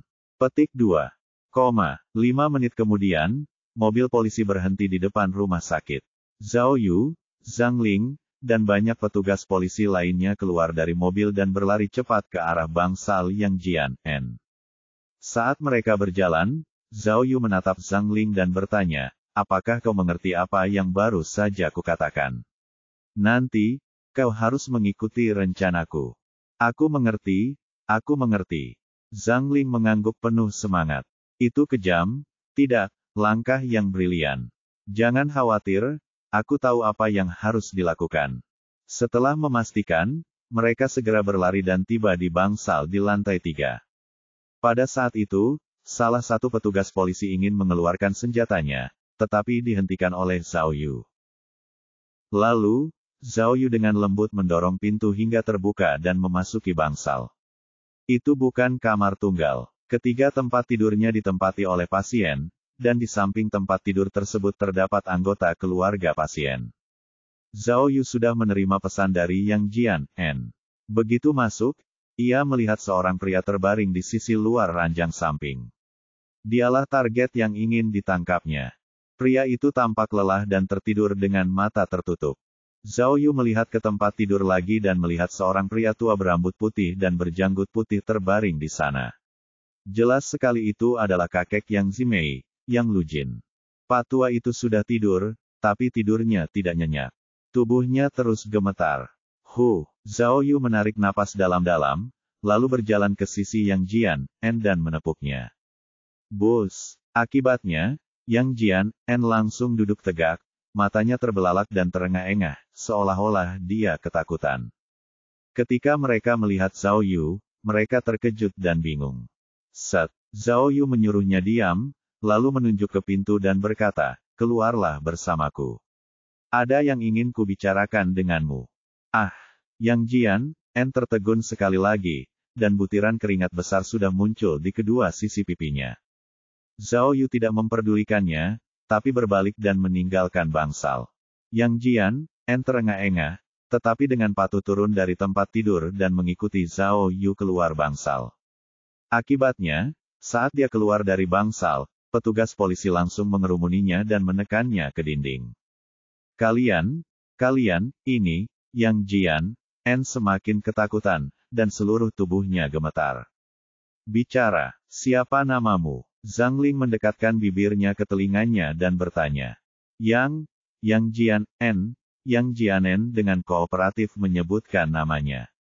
"Bagus sekali." Zhang Ling mengeluarkan borgol dan memasangkannya di tangan Yang Jian En. Ia berkata dengan dingin, "Pembunuh Raja Hantu, kau ditangkap." Bab 1889, Bab 1888 hit. Memasuki. Petik 2. Setelah Zhang Ling berteriak, petugas polisi mendorong Yang Jian En yang ketakutan ke ruang praktik dokter. Ruang praktik dokter dibagi menjadi dua ruangan, ruangan luar tempat para dokter bekerja, dan ruangan dalam tempat para dokter beristirahat. Terdapat sebuah tempat tidur kecil di ruangan tersebut. Yang Jian En didorong ke ruang dalam. Dia duduk di tempat tidur, menunggu interogasi Zhao Yu. Namun, Zhang Ling tidak hanya mundur ke ruang luar setelah mendorongnya, tetapi dia juga sengaja membiarkan pintu terbuka agar Yang Jian En bisa melihat situasi di luar. "Yang Jian En, bicaralah." Zhao Yu mengambil kursi dan duduk di depan Yang Jian En, lalu bertanya dengan serius, "Apakah kamu tahu mengapa kami menangkapmu?" Meskipun Yang Jian En tampak gugup, ia tetap menguatkan diri dan berkata, "Saya tidak tahu." Petugas. Apa salah saya? Zhao Yu sudah menduga hal ini, jadi dia mencibir dan berteriak, "Aku tahu kau akan berpura-pura. Kukatakan padamu, semua kejahatanmu telah kami tangkap. Lihat sendiri." Lalu, Zhao Yu membuka kunci ponselnya dan menunjukkan sebuah foto kepada Yang Jian En. Foto itu adalah potret Raja Hantu di dinding rumah mereka. Ini, Yang Jian En mulai berpura-pura bodoh. "Ada apa? Apakah kejahatan bagiku menggambar di dinding rumahku?" Petik 2. Zhao Yu mendengus dingin dan berteriak lagi, "Apa kau pikir dengan menyalahkan Qi Hao sepenuhnya, kita tidak akan melanjutkan masalah ini? Kalian tamat." Qi Hao. Yang Jian En terus berpura-pura bodoh. "Bukankah Qi Hao sudah mati? Dan berdandan seperti iblis? Ada apa?" Petugas, apakah ada kesalahpahaman? Jangan bilang, Anda curiga kematian Qi Hao ada hubungannya dengan saya. Baiklah, kau berhasil. Zhao Yu tersenyum. Tapi tidak apa-apa. Bahkan jika kau tidak memberitahuku, kaki tanganmu akan memberitahuku. Selama kita menangkapnya, aku akan melihat apa lagi yang kau katakan. Kemudian, Zhao Yu membolak-balik foto dan menemukan foto Mirou. Ia bertanya kepada Yang Jian En, "Coba lihat lebih dekat. Apakah kamu mengenali orang ini?" Tepat ketika Zhao Yu sedang melihat-lihat foto, Kapten Zhang Ling berjalan masuk sambil memegang ponselnya. Ia sengaja berkata kepada ponselnya, "Apa? Dia kabur. Dan dia perempuan." "Apa?" Zhang Ling terkejut. Chat apa? Chat latex. Coba ulangi, seorang wanita yang memakai chat latex lari ketika melihatmu. Petik 2. Tiba-tiba, tubuh Yang Jian N bergetar ketika mendengar kata-kata Zhang Ling. Jelas sekali bahwa dia telah menarik perhatiannya. Hei, Zhao Yu menunjuk foto Mirou dan bertanya, katakan padaku, apakah kamu kenal orang ini? Aku kenal dia. Pikiran Yang Jian, N tertuju pada Zhang Ling. Ia mengangguk acuh tak acuh dan berkata, dia dulu menyewa rumahku. Oh, kalian sudah mengepung mereka, kan? Bagus. Saat itu, Zhang Ling berteriak dari luar pintu, orang ini adalah tersangka utama dalam kasus Raja Hantu. Kalau kalian membiarkannya kabur, kalian semua harus mundur. Apa? Melawan saat ditangkap? Teriak Zhang Ling, Pak Tua, masih perlu ngomong begini. Kalian semua nggak berguna, kan? Kalau dia berani tangkap, tembak saja dia. Aku tidak peduli hidup atau mati. Kasus ini tidak bisa ditunda lagi. Sekalipun sudah mati, masih bisa ditutup. Setelah mendengar kata tembak, Yang Jianen jelas tak kuasa menahannya lagi. Wajahnya bergetar hebat, dan jelas terlihat ia sangat gugup. Ia tak lagi berminat mendengarkan pertanyaan Zhao Yu. Namun, Zhao Yu tidak peduli lagi dan terus bertanya, saya pernah menyewa rumahmu sebelumnya. Berapa lama kamu menyewanya? Apa yang terjadi setelah itu? Dan, Zhao Yu menarik foto Shen Wenbin dan bertanya, lihat lebih dekat. Apakah kamu kenal orang ini? Hei, katakan sesuatu. Saat itu, Yang Jianen tidak bisa mendengar pertanyaan Zhao Yu. Ia menatap pintu tanpa berkedip, dan tangannya terus gemetar. Ia jelas mengkhawatirkan seseorang. Pada saat ini, dengan suara berdengung, ponsel Yang Jian, N tiba-tiba bergetar di sakunya. Jelas ada yang meneleponnya. Ini, dalam sekejap, Yang Jian, N tercengang. Dia tidak tahu harus berbuat apa.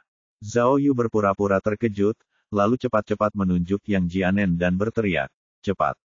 Keluarkan ponselmu, cepat. Ini, Yang Jian, N hendak mengulurkan tangannya, tetapi tiba-tiba teringat sesuatu dan berhenti. Persetan, Zhao Yu mengumpat dan segera merogoh saku Yang Jianen untuk mengambil ponselnya. Jangan. Yang Jianen berusaha sekuat tenaga untuk menghentikan Zhao Yu, tetapi ia malah diborgol. Bagaimana mungkin ia bisa menjadi lawan Zhao Yu? Zhao Yu langsung mendorongnya dengan keras dan mengeluarkan ponselnya. Saat mengeluarkan ponselnya, Zhao Yu sengaja menunjukkan ide penelepon di depan Yang Jianen. Ia melihat dua kata besar dengan jelas di ide penelepon itu, Ah Mei. Tanpa ragu, Ah Mei adalah nama panggilan Yang Simei. Panggilan telepon itu dari Yang Simei. Melihat panggilan dari putrinya, Yang Jian, N semakin bingung. Dalam kepanikannya, ia tiba-tiba melompat dan mencoba menutup telepon. Namun, Zhao Yu tidak membiarkannya begitu saja. Ia mendorong Yang Jian, N ke tempat tidur lagi dan mengangkat telepon dengan tangannya yang lain. Agar Yang Jian, N bisa mendengar isi panggilan telepon itu, dia sengaja mengaktifkan fungsi hands-free. Akhirnya, terdengar suara perempuan cemas dari telepon. Ayah, kita sudah ketahuan. Cepat, lari. Namun, wanita itu baru saja mengucapkan beberapa patah kata ketika suara tembakan terdengar jelas dari telepon. Mendengar suara tembakan, Yang Jian, N sangat ketakutan hingga menggigil, dan seluruh wajahnya menjadi pucat. Pada akhirnya, setelah tembakan itu, hanya ada nada sibuk di telepon. Tidak. Detik berikutnya, Yang Jianen bangkit dari tempat tidur, wajahnya penuh keputusasaan. Kemudian, ia berlutut di depan Zhao Yu dan menangis putus asa, polisi, kukatakan padamu, kukatakan semuanya. Tolong jangan sakiti putriku, aku mohon padamu. Di akhir permohonannya, Yang Jian, N bahkan mengeluarkan nada terisak-isak. Melihat Yang Jian, N telah jatuh ke dalam perangkap, Zhao Yu menoleh ke arah Zhang Ling yang berdiri di luar pintu, dan senyum jahat muncul di wajahnya. Ia bergumam dalam hati. Kalian semua terlalu muda untuk bermain denganku. Namun, bagaimanapun juga, Yang Jian, N belum benar-benar memberitahunya apapun, dan aksinya harus tetap berlanjut. Karena itu, Zhao Yu berpura-pura bersimpati dan mendorong pintu hingga terbuka. Ia berteriak kepada Kapten Zhang Ling, "Kapten Zhang, suruh anak buahmu jangan menembak. Baguslah bisa menangkapnya hidup-hidup." Ini, Zhang Ling mengikuti rutinitas itu dan menunjukkan ekspresi enggan. Kemudian, dia mengangguk dan berkata, "Baiklah. Aku akan memberitahu mereka." Zhang Ling mengeluarkan ponselnya dan meninggalkan rumah. Sebelum pergi, dia bahkan menatap Zhao Yu dengan kagum. "Baiklah." Zhao Yu berbalik dan bertanya kepada Yang Jianen, "Sekarang, kita bisa bicara baik-baik. Apakah tersangka yang ditangkap polisi adalah putri Anda?" Petugas, setelah gangguan awal, wajah Yang Jianen menunjukkan ekspresi tegas. "Akan kuceritakan padamu, akan kuceritakan semuanya. Aku akui bahwa akulah pembunuh Raja Hantu yang kalian bicarakan. Namun, semuanya dilakukan oleh saya sendiri. Itu tidak ada hubungannya dengan putri saya." Bab 1890, Reinkarnasi dan Kelahiran Kembali. "Sayalah yang memintanya untuk mengecat dinding."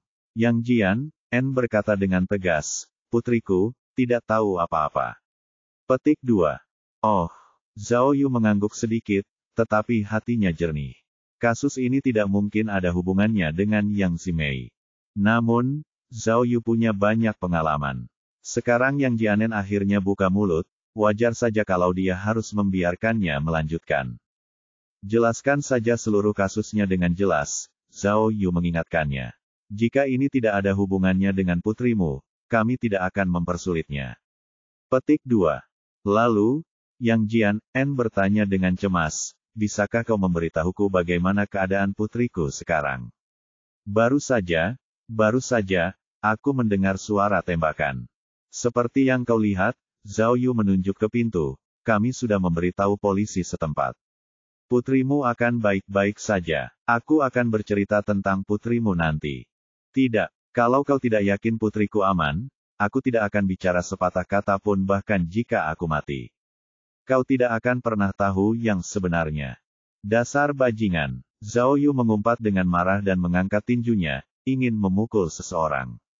Tapi setelah dipikir-pikir lagi, ia menurunkan tinjunya. Oke, tunggu saja." Zhao Yu berdiri dan berteriak kepada Kapten Zhang Ling yang berada di luar, "Kapten Zhang, bagaimana situasinya sekarang? Apakah ada yang salah dengan tersangka wanita itu?" Zhao Yu mengedipkan mata pada Zhang Ling saat dia berbicara.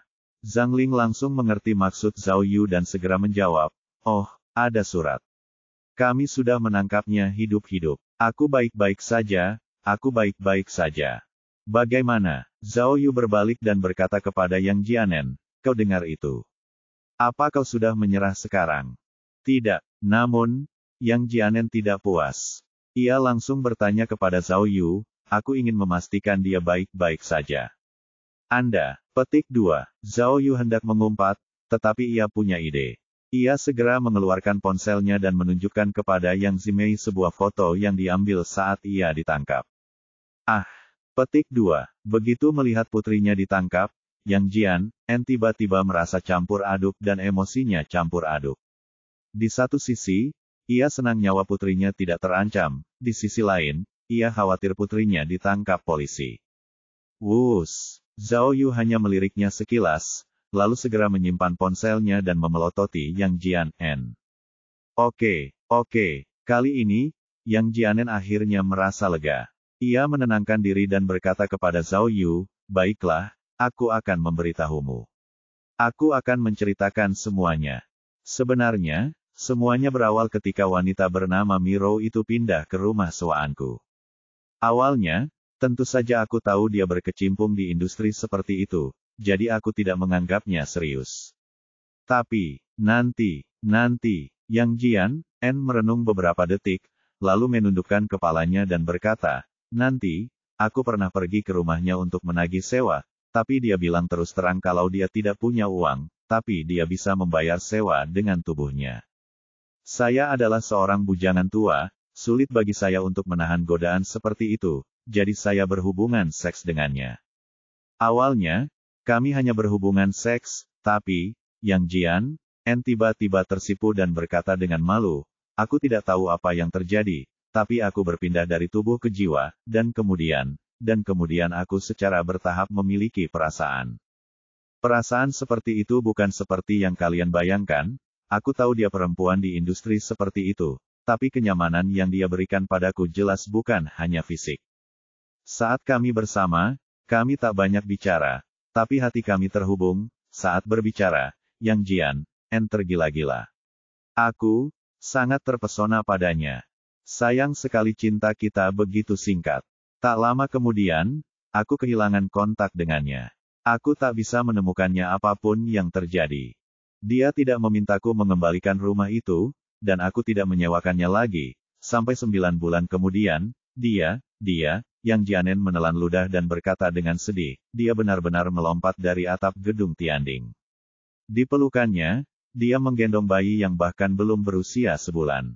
Ketika Yang Jian mengakui kejahatannya, Zhao Yu menatapnya tanpa berkedip, mengamati gerakan dan ekspresi halusnya. Saat aku menerima kabar itu, lanjut Yang Jianen, suasana hatiku langsung hancur. Rasanya seperti jatuh dari tempat tinggi ke dasar lembah dan hancur berkeping-keping.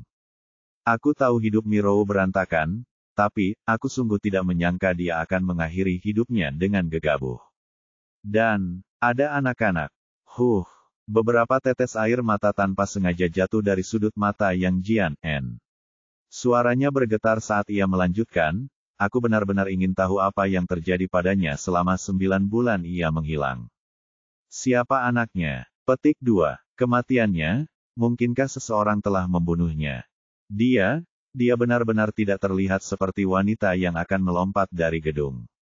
Pada titik ini, Yang Jian tanpa sadar mengepalkan tinjunya dan berkata, jadi, aku diam-diam menyelidiki bunuh diri Mirou. Awalnya, rumor yang paling populer adalah tentang Shen Wenbin, ketua grup Chuanxing, kata Yang Jianen. Beberapa orang mengatakan bahwa Mirou sedang mengandung anak Shen Wenbin, dan dia ingin memanfaatkan putranya untuk meningkatkan kekuasaannya. Dia mengancam Shen Wenbin, dan kemudian Shen Wenbin sangat marah sehingga dia mengirim seorang pembunuh untuk membunuh Mirou. Tapi, setelah diselidiki, terbukti bahwa ini murni rumor. Jika Shen Wenbin benar-benar ingin membunuh Mirou, dia tidak akan melakukannya di gedung Tianding-nya sendiri. Selain itu, polisi telah menyelidiki dan memastikan bahwa Shen Wenbin bukan tersangka. Maka, saya terus menyelidiki lebih lanjut. Tak lama kemudian, seorang pengemis tua bernama Niu Jinkui muncul di hadapan saya. Reputasi orang ini sangat buruk. Konon dia punya kebiasaan aneh memakai kondom. Lalu, ku dengar setelah Mirou melahirkan, dia bertengkar hebat dengan Niu Jinkui. Baru saat itulah aku mengerti mengapa Mirou menderita trauma mental yang begitu besar. Dia pasti mengira dia sudah siap sepenuhnya dan anak itu pasti anak Shen Wenbin yang kaya. Tapi setelah anak itu lahir, dia baru tahu kalau anak itu sebenarnya anak Niu Jinkui, si tua bangka itu. Kesenjangan psikologis yang besar menyebabkan saya Rou memiliki pikiran untuk bunuh diri, dan dia memilih jalan yang tidak bisa kembali. Polisi, raut wajah Yang Jian berubah total. Ia menjadi dingin dan kejam saat berkata dengan galak, sejak saat itu, aku bertekad untuk membuat orang-orang yang menyebabkan Mirou melompat membayar harganya. Apapun identitas Mirou, apapun sifatnya, atau seperti apa kepribadiannya, dia tetaplah wanita yang kesepian. Dia melompat dari gedung sambil menggendong seorang anak dengan sangat menyedihkan. Orang-orang yang menyebabkan kehidupan tragis Mirou dan menyebabkannya bunuh diri tidak bisa hidup tenang seolah-olah tidak terjadi apa-apa, kan? Setiap orang di dunia memiliki sifat hantunya masing-masing, kebaikan dan kejahatan harus dibalas. Saat aku membayangkan Mirou akan berubah menjadi hantu jahat setelah kematiannya dan melayang di alam baka, tak dapat bereinkarnasi, hatiku serasa teriris pisau. Jadi, Yang Jian mengepalkan tinjunya dan berkata dengan keras, aku ingin menegakkan keadilan bagi Mirou dan membiarkan orang-orang yang telah berbuat dosa terhadapnya jatuh ke alam baka untuk menebus dosa-dosanya, sehingga Mirou dapat melarikan diri dari jalan hantu dan memasuki dunia Elysian sesegera mungkin.